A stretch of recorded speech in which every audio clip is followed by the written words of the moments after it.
Today's episode, we talked about project management and what that means here at Reisinger Build. I think the key takeaways here that we really kind of touched on were one, the 5 pillars of good project management. And we talked about that project management is not just an individual, it's a team effort. And then one last thing is that really project management starts before the project begins in the planning phase. So yeah, it's a broad topic that I think we could probably speak even more about, but I think we get through the details of it today.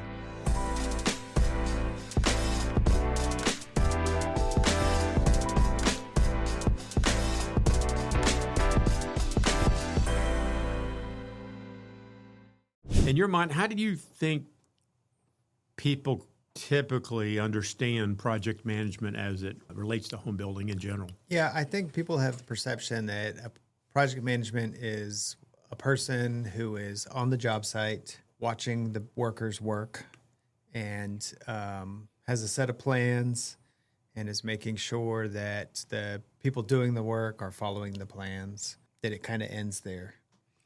And I think in some instances that may be true. In production homes, when a project manager is managing 28 houses at once, that's all they can do, really. But for us, it's quite a bit different than that. Project management is not a person, it's a team. Right. We need more than just somebody watching people work. That doesn't get the job done, right? And project management doesn't start when the house starts being built. It starts before that, during the planning phase. I remember many, many years ago when I first started, I worked for a builder that was a true track home production builder for a brief period of time. Mm-hmm. And those houses were built in 45 days. Wow. All right. And it was a recipe. It was a checklist. Is that you knew exactly what to do. There was no change in the plan. It was really simple, straightforward. Everything you needed to know was there, and it had been done many times before. It was houses that got built. Each plan was built 100 times at least. Yeah. And the only changes were colors, right? And so that's a very easy recipe for anyone to follow because it's just like making sure that people who are supposed to be there are there, making sure materials that are supposed to be there are there. That's it. That's project management in that world. Right. But in our world, there's a lot of difference. So kind of what are the extra things that project management staff is doing in the custom world? Sure. Well, like I said, it starts before construction. We only build each home that we build once. There's no rinse and repeat. It's a one-off. Each one is a one-off. The project manager is not just somebody who has a checklist. It is somebody who is there during the design phase that helps with input on constructability. They help with developing the estimate of construction costs. They help with planning the schedule, and they help with the communication of the team. So they're sort of like the head of the team because it's not just one person. Our projects are large enough and complex enough that it requires not only an assistant project manager in some cases, the project manager. There's also you and I who are the leadership team. And then we've got construction site managers who are on site, keeping the sites clean, managing the safety protocols that we have in place. So it's a team effort. Right. And the project manager is coordinating all of those things. Right. And I think that's right. And a good way I view it is there's this at least 3 or 4 tier approach where there's an individual or a team managing the site itself, not the project, but the site. Mm-hmm. There's an individual who's tasked with managing the workflow on the site, making sure everything's there that needs to be there and the people are there and they're continuing to work efficiently. Right. And then there's another layer, maybe higher layer, of someone who's managing the administration of the work, right? The estimate flow and the work and the invoice flow and the accounting or bookkeeping that needs to be done, and the communication flow with the team of submittals, design and RFIs, professionals, all those things. And so, and then you may have a senior project manager or director of construction like yourself, or even the builder, sort of helping solve complex, high-level problems and making sure that everything is orchestrated correctly. Right. And one of those efforts that is important for the project manager to have a handle on is that communication flow. It's knowing or disseminating the information to the players on the team that need to know it when they need to know it. And that's not easy to do when you have a team and things are moving at a rapid pace. So you've got your assistant construction or your assistant project manager who's on site with the framer, and they've discovered an issue that can't necessarily be solved right away. Well, that communication has to go back to the project manager, because a project manager will then know, okay, can I answer this in the plans? Can I answer this by submitting an RFI? Do I need to know this quicker? Can I directly communicate with the architect? That communication flow is a key part of it. There's so many steps involved, hundreds, maybe 1,000 steps involved in building one of these homes. And there isn't a recipe, right? No. We have historical sort of experience of how we do things, but every house is different and has its own unique flow to it. And so it is the project manager's job, whether that's senior project manager or project manager, to understand the needs of that project and develop that schedule and sequencing so that the parts that need to be in place for the next step are there when they need to be, and the materials that need to be on hand have been ordered, and they sort of orchestrate all of that as well. Yeah. And you can't stress enough the importance of good planning. And the earlier that planning process can start on any given project, the higher the chance of success. But the plan is just that. It is a plan. Mm-hmm. And because it is a custom project that's going to have a number of iterations during construction, the plan will change. And so the project manager's job is not just to execute the plan as it's originally, but to manage the evolution of the plan. Yeah, exactly. And that's the hardest job of all, I think, is really understanding the moving parts and adjusting daily, sometimes hourly, to the understanding of the plan and new information flow as it comes in. Yeah. So, I mean, Matt one time used the analogy of some famous general in the military once said that a plan works really well until the first shot is shot. Then it has to change. Yeah. And with every action, you need to adjust the plan to make sure or verify that it's even still accurate to move forward. And so in that case, the project managers or senior project managers' primary goal would be to manage the evolution of the plan. Yeah. Part of the project management team's responsibility is to develop a schedule. And that schedule, like the estimate, is only as accurate as the information that the team has. And that as that evolves, then you can sort of evolve that schedule. But once that schedule is developed, it needs to be adhered to, because that is our plan, right? And so the only way to efficiently stay within schedule is to plan ahead. Not only understand the sequencing, but look through the plans and determine, okay, what information is missing? What do I need before I need it? Right. And, that can't be done 100% because of the complexity of things. But the more the more questions you can have answered before you get to the point of getting to that phase, the more smoothly that project goes from a schedule standpoint. Yeah. And so that's part of why we require a team, because it's difficult for one person to do that and to administer the site on a daily basis. Right. There's not enough hours in the day to do that. Right.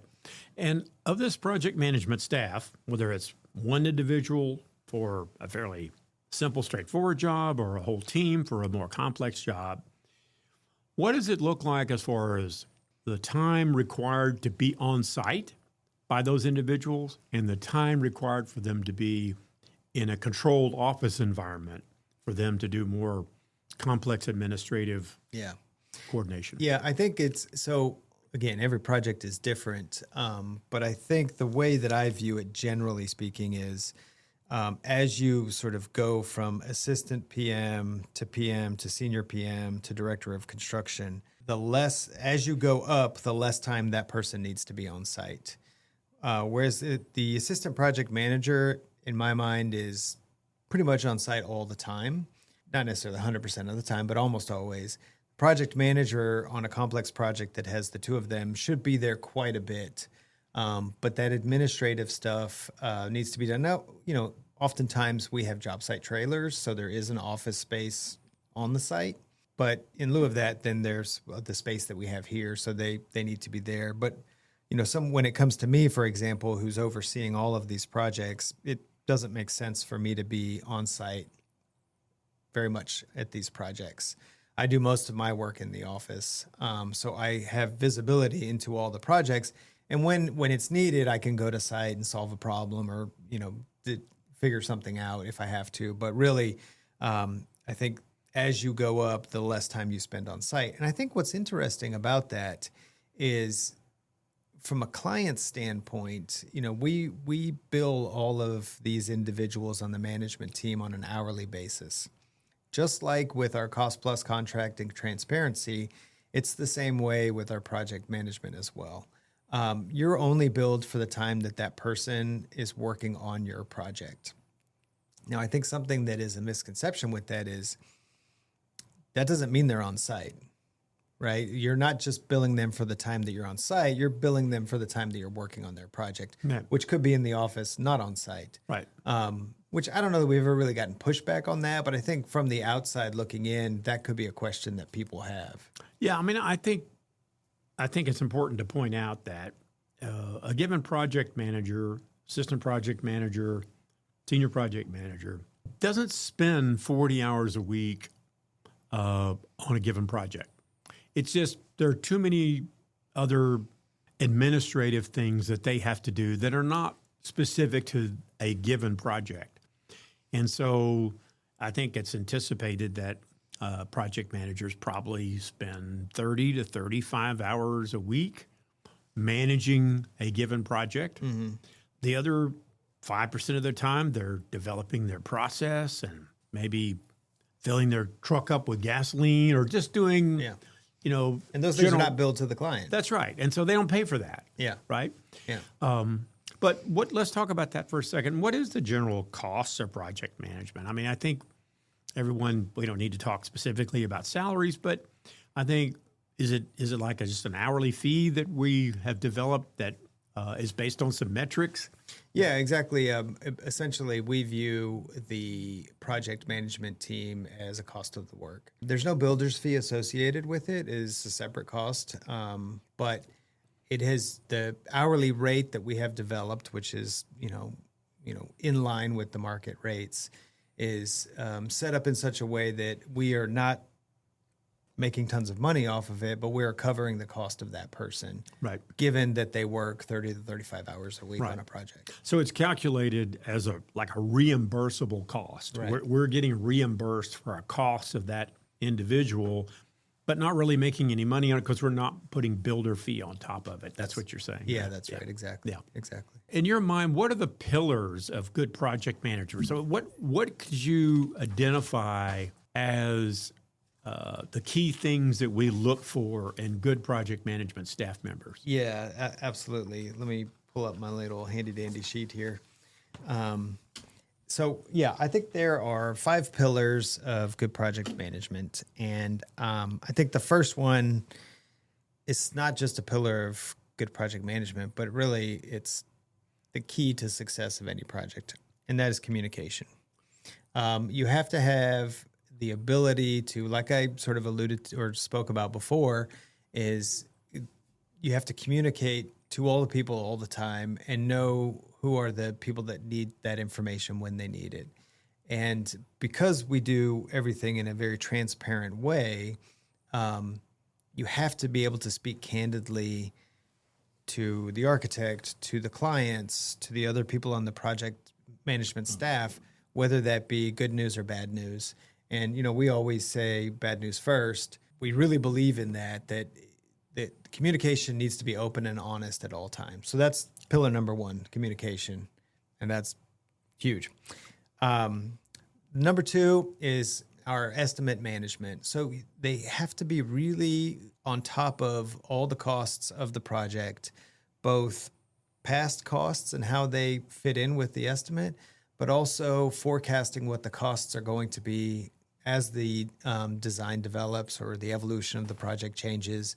And with that, developing a cost to complete as you near completion so you can, again, communicate that information to the client and to the team really well. The other one is schedule tracking. Tracking is, I guess, is maybe a misnomer there because it is also development. So development and tracking. And having a handle on, okay, what are everyone's expectations on how long this project should take? And then building the house to that schedule, but then knowing that there are changes, there are hiccups, there's 30 days of rain or something like that, and not only sort of communicating that information and adjusting the schedule accordingly, but really finding ways to then make up for that lost time. If there is a delay for some reason, the project management team needs to think about, okay, how can I adjust my sequencing in such a way that doesn't affect the quality of the project, but can maybe condense that schedule a little bit in a unique way. Right. And then quality control. You know, we speak to fine craftsmanship quite a bit, but it's more than just that. It's the framing, it's the foundation, it's all of the things. So the project management team needs to not only sort of oversee and ensure quality, but really instill in the tradespeople doing the work the sense that the quality matters. And so before they even pick up the hammer or before they start cutting pipe or whatever it is, that they are aligned with the goals of the project and the level of quality that's expected of them. And then from there, sort of follow through and oversee that that's actually happening. And then finally, decision management. Like we talked about before, there's thousands of decisions or steps that go into building a home. And you have a very specific set of plans that has nearly all the information, but not all the information. So it's not only, you know, making decisions about incomplete information, but also decisions about constructability.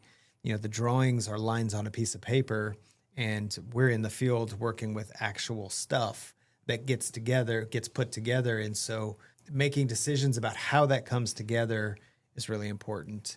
In addition to, from a building science standpoint, is this going to last for as long as we want it to last? And making sure that those decisions in the field are being made when they need to be made.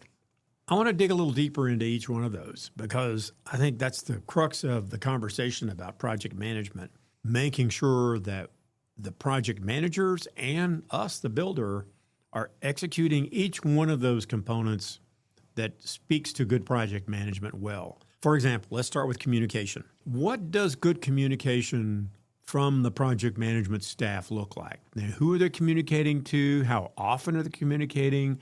What kind of information are they communicating on a regular basis? Probably have a whole podcast just about that. And we'll probably come back to that. I'll condense it as best as I can with getting the point across. So what we do is we have a process where on a weekly basis, typically it's Friday, the project management team puts out a weekly update. And that is a written document that summarizes the work that's been done that week, the work that's coming up in the next week, any challenges that we may have faced and how we overcame them, or if we haven't yet, what the plan is to do that. Any sort of action items that exist, whether it's, something that the architect needs to do or a decision the client needs to make, or even internally something that Reisinger Build needs to do, we let the team know that that's the case. And then there's, a series of pictures that are taken and put in this document just as to memorialize. Sometimes our clients can't make it to the site, and maybe they're out of town, right.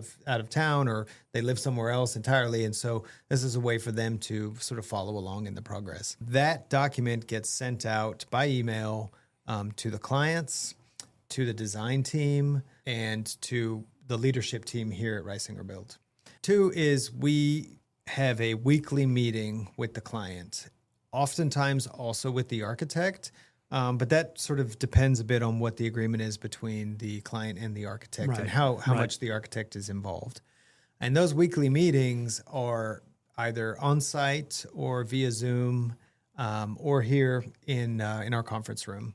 And those meetings typically, they are similar to the project updates, but we're allowed to then get information transferred in real time so we can get answers from questions immediately or speak in more depth about a particular topic to the clients and to the design team. So in addition to those weekly meetings, we have periodic meetings to speak to the financials. So estimate updates. As the project develops and the estimate develops, we go through that. And towards the end of a project, that includes cost to completes. And so, what is remaining in that estimate to be spent and how that is diminishing and what does that look like over the next 3 or 4 months? Right. I think one important phrase that I would like to get across is the qualification of the estimate. So it's the project management staff's job to communicate to the team how potentially accurate or inaccurate or what the estimate itself is based on, the information it's based on. Yeah, some things in the estimate as the project develops may be pretty well, we know this. We've got all the information. We've identified all the unknowns, and therefore we feel good about this number. But these numbers, we really don't. We need more information from the design team. We need more selections from suppliers. Or, what are the finishes here? Whatever. Yeah. So that each month or every other month, whenever we review the estimate, we can express a degree of certainty, if you want to use that phrase, right, about the estimate itself. Yeah, and that speaks to also the sort of constant communication that we try to have is so that we don't get too far down the road without having these conversations. Right. Schedule. Now, again, I don't think there's a lot to talk about that other than just keeping the team updated on schedule as it evolves. We use a Gantt type scheduling tool. As one element of the schedule is adjusted, it affects everything that is in any way critical path to that element. I think most people understand how schedules work, but it wouldn't hurt for the project management staff to sort of communicate the fine details of how the budget is evolving. Yeah, typically when we're communicating... I don't mean budget, I mean schedule. Yeah, sure. Typically when we're communicating schedule, we kind of do it on a micro and a macro level. The micro is really an outlook over the next 3 weeks. This is what you can expect to see. And then the macro, we don't get into every single line item or every single step of phase. We break it down into phases. This is the framing stage and it's going to start and finish here. This is the mechanical rough-in phase and it'll start and finish here. And as the project develops and things shift, we communicate those shifts. But they're too complex to go through all the things all the time. It's a bit overwhelming. But also, I should know one thing that we do with this Gantt chart is we set a baseline. Once we start the project, we develop the schedule and set a baseline. And then we work against that baseline. So then that shows us where we are in comparison to it. So are we behind schedule or ahead of schedule? And we typically sort of will set a new baseline at the end of every major phase. We still have that initial baseline, and from the initial, we know where we stand. But as the project develops and things develop, it's not quite as useful to go back to that original baseline. For example, we had a project that had an extremely complex and large-scale foundation phase. And we projected a number of months for this project, for that portion of it to take, and the entire project was based on that idea. Well, as we got into the actual foundation itself, there was a lot more rock than was expected. The geotech, when we did it, didn't hit all the spots. And so the foundation phase ended up taking 50% longer than what we had expected. And, we knew that as we went through, and we kind of worked against that. But then, you're starting your framing phase that many months behind already. And so it's not then as informative when maybe if you finish your framing phase on time, that's not reflected in the actual date. So Right. we kind of reset that. And this is all, again, communicated as you go. Hopefully this doesn't happen on every project, but sometimes it does. And it just is a more informative way to let the clients and the architects know where you are in the schedule at any given moment. Right. That's helpful. Yeah. Good. All right, let's talk about quality control. In my mind, the most important thing that a home builder does is ensure that the home is built correctly, that it's built to the utmost quality, if you want to use that phrase.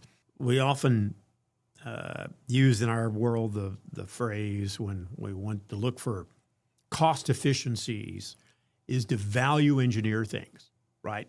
What can we value engineer in this project that will make it more cost efficient for the client? And we've discovered that the most difficult thing to value engineer is quality, because the shortest path to failure is to try to cut corners. Nobody wants to do that, right? Yeah, absolutely. So we have to focus primarily on building the project correctly, building it where it will last a long time, will require a lower cost of maintenance and repair, monthly use. And therefore, I think it's important to say that as we go through the process, the clients should expect us to focus primarily on quality. Yeah. I think, too, quality somewhat starts in the planning phase and speaks to constructability. Right.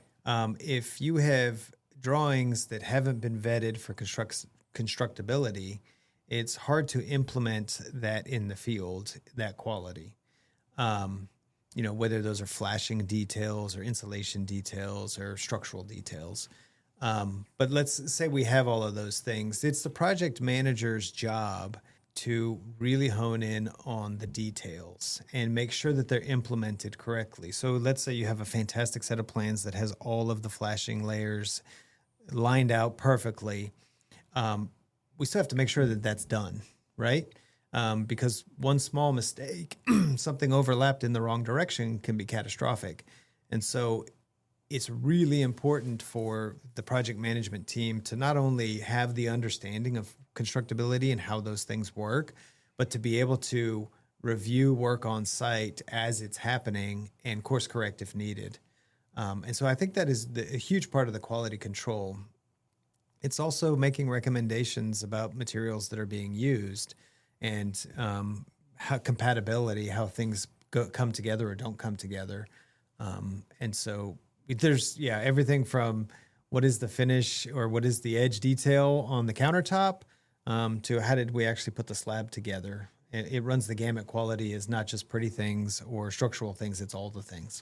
Right. And I think project design professionals and clients rely on us for a lot of those quality details.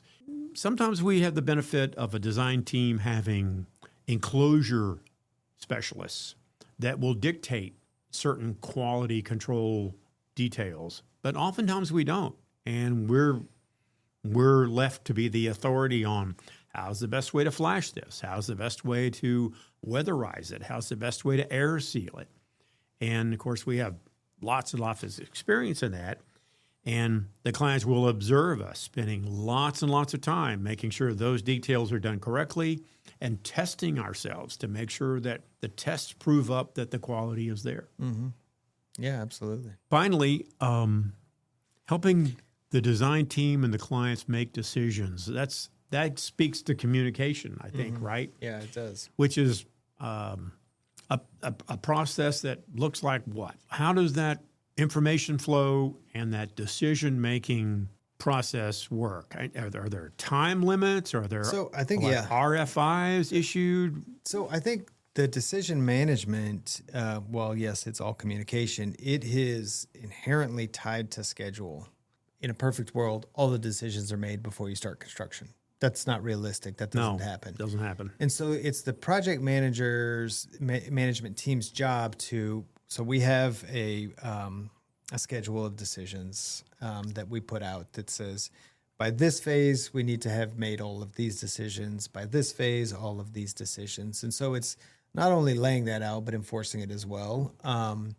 But yeah, there are other things like RFIs, for example, where you come across a lack of information that you need clarified or explained or even developed. Hopefully those are found early on, but sometimes those are sort of on the fly as you go.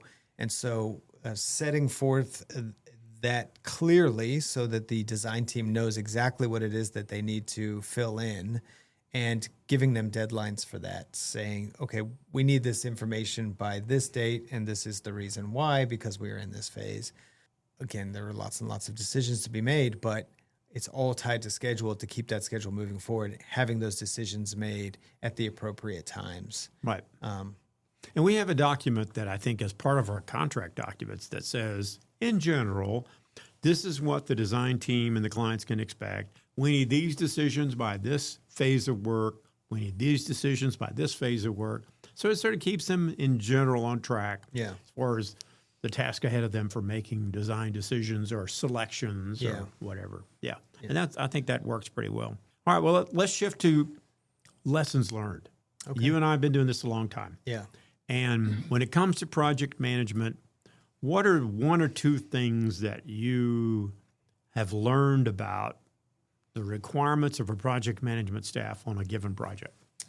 So I would say the first one that comes to mind is, I mean, you and I like to be in control of stuff. And in the past, I have found myself not being a team player and really trying to do all the things myself. And that has a direct effect on schedule. Because if I'm the person who is in charge of all of the things, then I have to be a lot of places at once, which means work has to slow down. I'm mostly speaking to when I worked for myself. Yeah. And now being a part of a team here and seeing the value in delegating roles and the efficiency of that, I think that the clients generally see that value and should see that value because it's there. They hire Reisinger Build, which is a company, not a single individual like I was before. Right. And so they expect that level of attention to their project of multiple people being on the job. And I think it requires, in my experience, what I've learned is that for decades, and I've used this phrase before, home building has been a seat of the pants industry. And it was generally, small home building companies were builder individuals who were doing everything.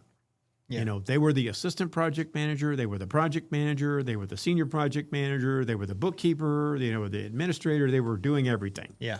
That doesn't work. And I can tell you from experience that very few people have a brain that can switch from one specialty task to the next specialty task efficiently and effectively. People have strengths and weaknesses. We have staff members that are really good at finished details, and they can dig into, once a house is drywalled, they can dig into it and finish it off crisp and clean and beautiful better than others. We have other project managers that are like structural gurus. They can assemble a structure and the enclosure details really well, right? And the level of detail and quality that goes into that is something to be inspirational. However, those are not necessarily the same people who would guide the project all the way through. It may take more than one individual. We may shift responsibility during construction where we have one team leader who's really good at one thing, and then part of the way through construction, there'll be somebody else who takes over a leadership role because that's their specialty. That's right. What they're better at. Yeah, right, exactly. And so it takes an army. It takes a village to build a house. It's not one individual. It's a team. Yeah. And I think that's the core of the conversation we're having here is what all goes into project management. And it's generally more than one person. Yeah. I would say another lesson learned that's, I think maybe a lot of us are victim to this, but is to develop a process so that we are working proactively instead of reactively. It's difficult to do on a fast-moving job site that's complex because you do have to react to things that you didn't foresee. But the more proactive you can be in the planning of the upcoming phases with your team, the less you actually have to react to things in real time. Yeah, you and I have used this phrase before. That key individual in project management is the individual who can build the house in their head. Yeah. They see a plan. They understand the design intent. They've talked to the client. They've talked to the architect. They talked to the interior design team, all the engineers, and they now understand how it's going to get assembled before it actually gets done. Right. So they can implement all the planning components necessary for the site project manager, whoever is managing the project on the site, to actually execute the work. That's right. As long as that plan has been thoroughly vetted and thought through and the constructability issues resolved before you get there. Now, that's not always possible. There are still some things that have to be resolved during construction as you come across them, right? Mm-hmm. And that's just the nature of, prototypical projects. Yeah. Right? Yeah. But ideally, the two different expertise or skill sets make a project more successful. Yeah, absolutely. Yeah. All right. Well, so what do you think key takeaways from this is? For me, it's that project management is a team effort and that it starts before construction. Those are the big things that I think people need to understand, at least working with Reisinger Build. Yeah, I think that's right. And I think getting to know the project management staff during design so that as builders, you and I can introduce the team to the design professionals and to the client so that they know who they potentially may be working with, have that communication line going so that the project management staff is not just reacting to plans, but they've been part of the plan, is key. Yeah. It really is. It's important for the project success. I agree. So that does it for another episode of Work in Process. If you have any questions, topic suggestions, or want to reach out to us regarding a project, email us at hello@reisingerbuild.com and follow us on Instagram at reisingerbuild_ATX.